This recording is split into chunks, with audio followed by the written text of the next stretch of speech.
সাধারণভাবে বিয়েকে ফরজ হিসেবেই গণ্য করে অনেকে, কিন্তু আসলে কি ইসলাম বিয়েকে ফরজ বলেছে, নাকি এর ভেতরেই আছে অন্য কোনো প্রশ্ন?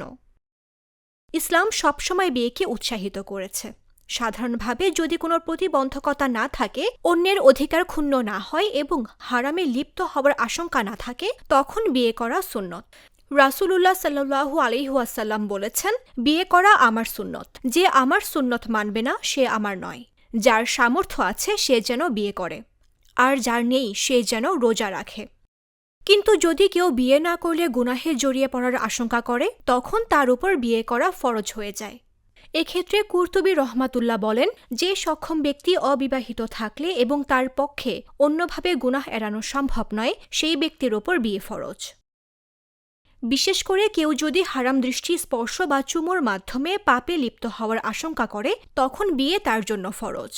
এমনকি যদি মনে হয় বিয়ে করলেও পুরোপুরি গুনাহ এড়ানো সম্ভব হবে না, তবুও সম্ভাব্য পাপ কমাতে গিয়ে বিয়ে ফরজ হয়ে থাকে।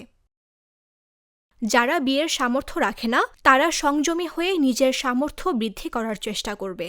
আল্লাহ তাআলা বলেছেন, যারা বিয়ের সামর্থ্য রাখে না তারা যেন সংযম অবলম্বন করে। অতএব ইসলামে বিয়ে সাধারণভাবে সুন্নত, কিন্তু পরিস্থিতি অনুযায়ী কখনো ফরজও হয়ে যায়।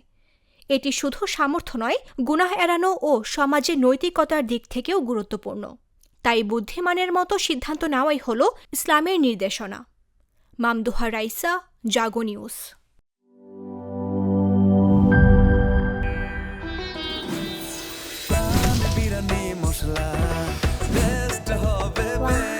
প্রাণ বিরিয়ানি মশলা, টেস্ট হবে বেস্ট। প্রাণ, জীবনের স্বাদ।